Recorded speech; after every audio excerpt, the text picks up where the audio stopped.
Welcome back to Unlocking Innovation.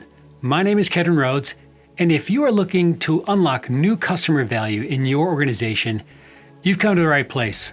This is where I share my 20 plus years of experience helping leaders just like you unlock new innovation within their products or services, within their teams, and within their organizations. Hey, I'm so glad you're here. With 2020 in the rearview mirror, I have been thinking a lot about what Dan Cockrell, who built his career at Disney, said in his recent book titled, How's the Culture in Your Kingdom? Where he says that in order to lead anyone, you have to start by leading yourself. Now, 2020 in the rearview mirror, I've been reflecting on what leadership lessons have I learned that I need to carry forward into 2021.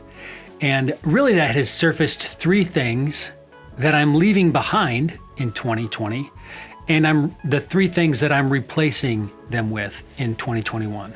The three things range from being really easy because they're at arm's length to things that are really tough because they hit close to home. The first one is the easiest, and I'm leaving behind in 2020 the mob. Hey, and I'm not talking about the mobs that we saw in 2020 out on the streets or out in DC or elsewhere. I'm talking about the design mob that I belong to, primarily on Twitter. Now, if you're not familiar with the Twitter design culture, you might be surprised that designers will shred other designers to nothing. They'll go after their abilities, their character, their intent, and shred them to pieces for things like how far one letter is away from another letter in a logo. It might seem trivial, of course, to a lot of people. That kind of detail speaks directly to the craft of design. I have just noticed a drastic increase in the amount of criticism and insults coming from one designer to the next within the design Twitter mob. And 2020, I just decided, you know what? I've had enough with that. I don't associate with vile people, and I don't associate with people that are looking to cut others down. And so why am I showing up in this space day after day and exposing myself to that kind of venom? So what I'm replacing that with is more one-on-one relationships.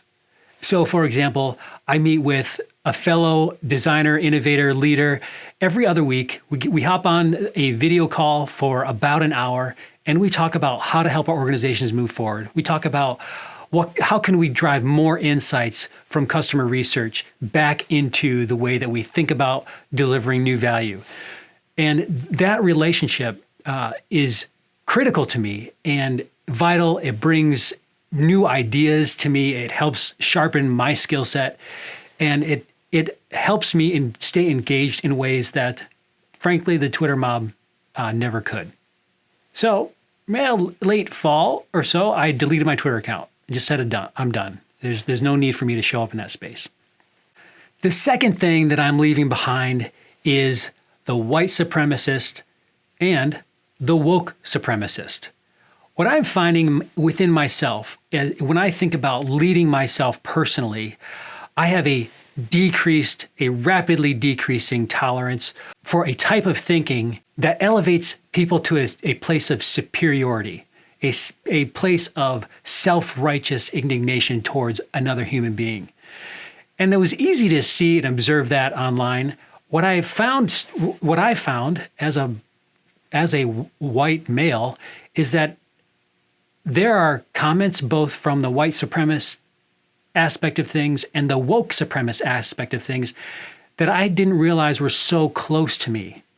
People that maybe I respected, or people that I interact with on a regular or semi-regular basis. I was seeing that sense of self-righteousness, that sense of you're not equal to me because of either the race or because of an ideology.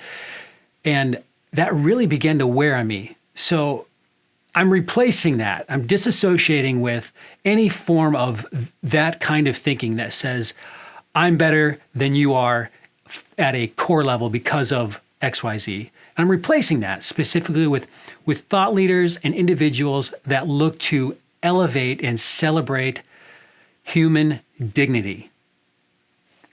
So thought leaders and authors like the book Love Does, which focuses on how can we love and embrace other people that are different than us.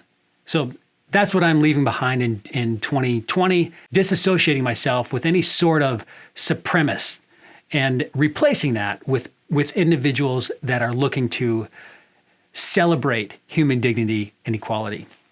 The third thing that I'm getting rid of or leaving behind in 2020 is the association with business leaders who have turned political advocates.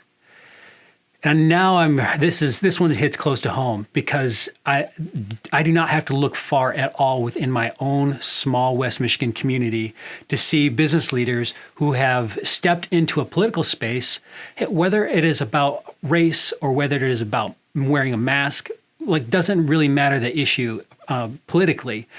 They stepped into a space to signal to a certain community of people that they are aligned with a certain way of thinking, and in doing so, actively destroyed relationships within their own organizations, within their own teams. And I find that heartbreaking that we would actively destroy our culture in order to signal to somebody else for a political point of view.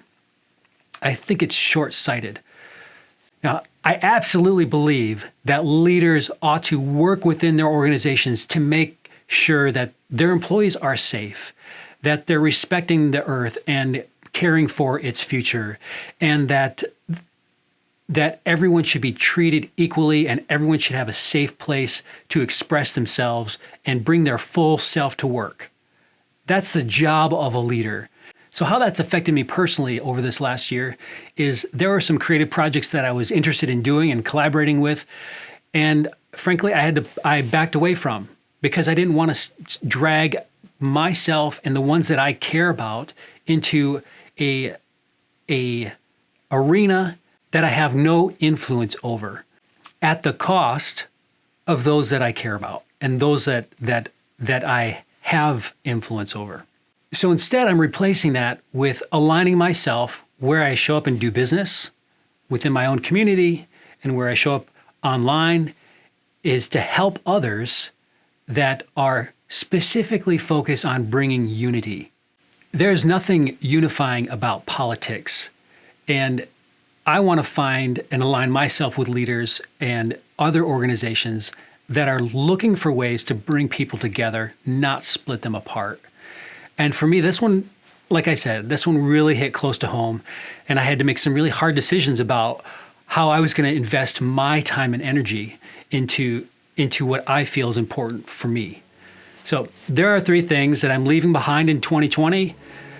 The mob, the white supremacists and the woke supremacists, and the business leaders that have turned themselves into political advocates. This is not a commentary on the national scene. This is a reflection of my circle, the places that I interact with, the places that I do business with.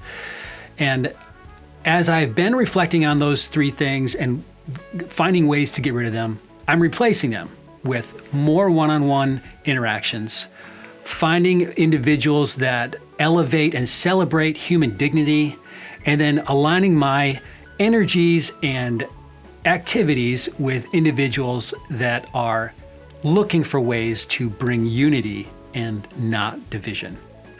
I'm optimistic about 2021 as I'm reflecting on Dan's thoughts about leadership starts with personal leadership, how I can lead myself in order to lead others better. And hey, I hope this conversation has been helpful. I hope it's been challenging. And I hope this inspires you to take ownership of your own personal leadership as you step into 2021. Hey, until next time, take care, and I hope your 2021 is off to a great start.